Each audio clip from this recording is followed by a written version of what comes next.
Jebakan Cinta CEO Episode 16.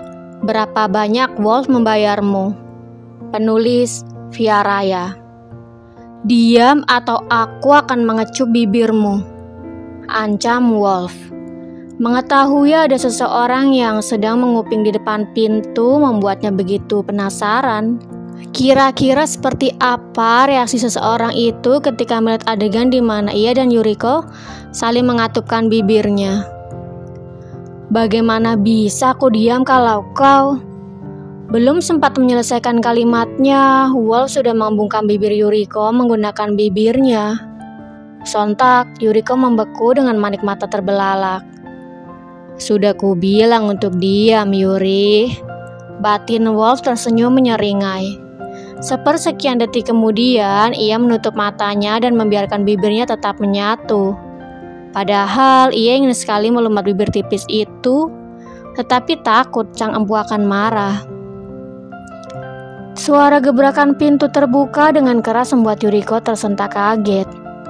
Akan tetapi, tidak dengan Wolf yang masih pada posisi semula.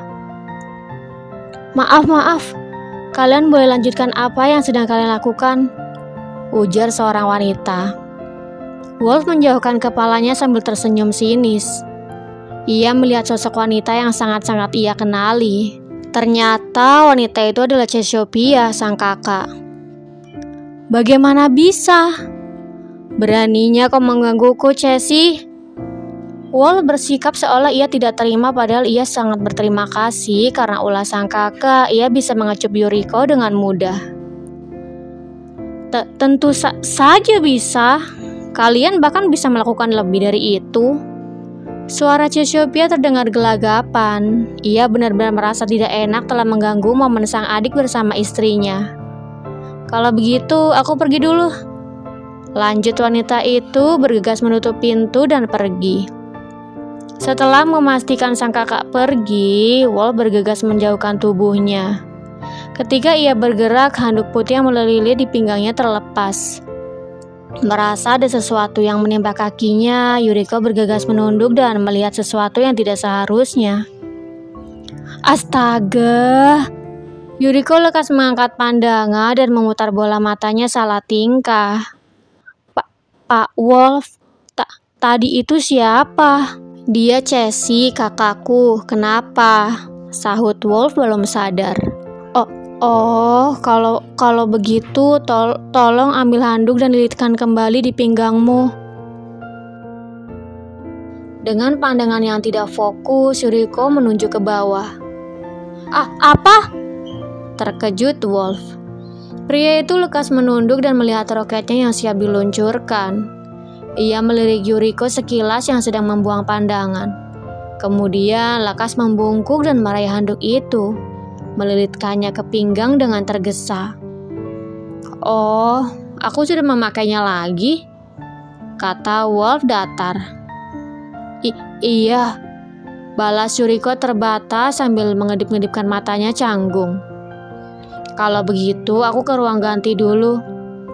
Pamit Wolf masih berusaha bersikap biasa-biasa saja. Iya, Pak, balas Yuriko setelah mengembuskan napas lega. Pria dengan gaya rambut haircut itu bergegas berbalik.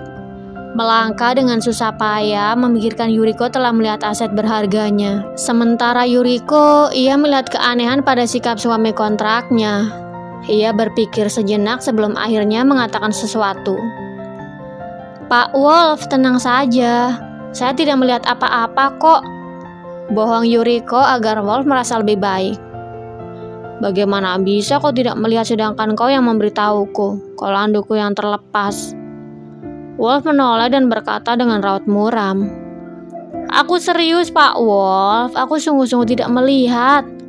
Bohong Yuriko lagi berusaha meyakinkan. Jika melihat pun tidak masalah. Lagi pula tidak lama lagi kau akan melihatnya, bahkan lebih dari sekedar melihat.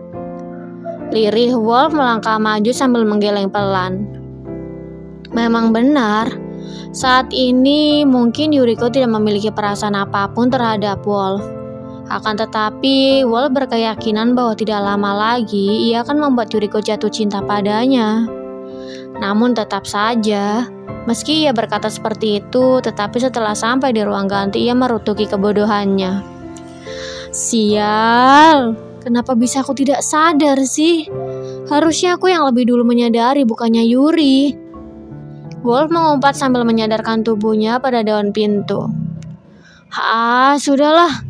Imbunya berjalan sambil mengacak rambutnya kasar. Sekitar 5 menit berlalu, Wolf keluar dari ruang ganti dengan celana abu misti dan kaos kerah berwarna oranye. Kaosnya dimasukkan ke dalam celana dan kancing bagian teratas sengaja dibiarkan terbuka. Pria itu keluar sambil memasukkan tangan kanannya ke dalam saku celana.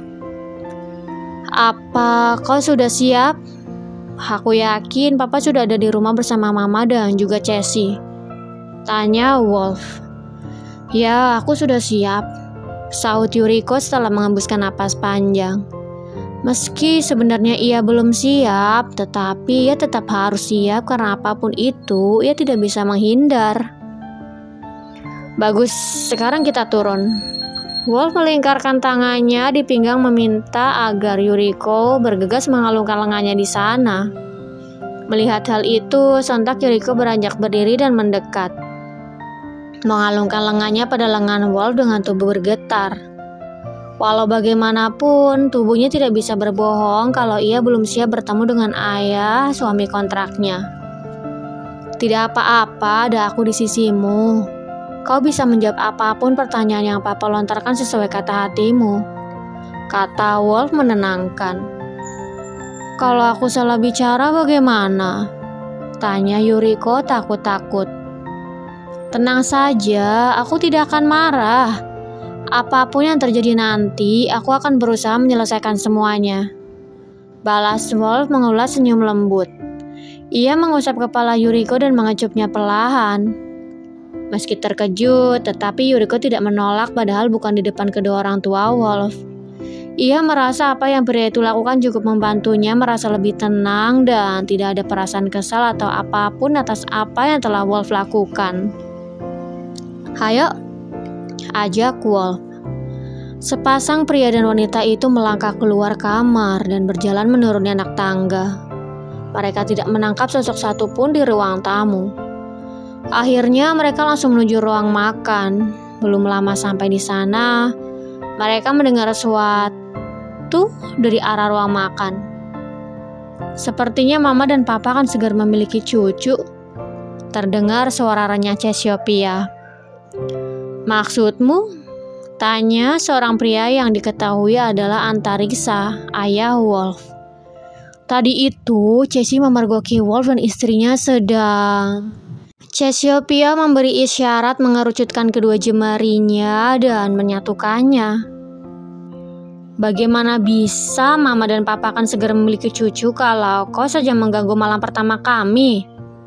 Tanya Wolf menimpali. Pria itu menarik kursi dan meminta Yuriko untuk duduk. Kemudian ia menarik kursi sebelah dan ikut duduk. Lalu ia menatap tajam sang kakak seolah tidak suka atas kejadian sebelumnya. Lebih baik kau cepat-cepat menikah agar tidak ada kesempatan menggangguku, ujarnya masih dengan tatapan tajam. Tenang saja, sebentar lagi juga aku akan menikah. Aku hanya perlu menunggu restu dari Paman Gala agar bisa cepat-cepat menikah dengan Rion. Sanggah Cassiopeia menggebu. Berhenti berbicara ketika di meja makan. Kita bisa lanjutkan lagi nanti setelah makan malam selesai, kata Antariksa berusaha mengingatkan peraturan di meja makan. Pembicaraan berhenti dan mereka mulai menikmati makan malam. Mungkin sekitar 10-15 menit proses makan malam selesai. Dan sekarang mereka semua sudah berada di ruang tamu. Siapa namamu tadi? Yuri, tanya Antariksa. Iya, Pak, sahut Yuriko terbata. Baiklah Yuri, berapa banyak Wolf membayarmu untuk dijadikan sebagai istri pura-pura? Bersambung.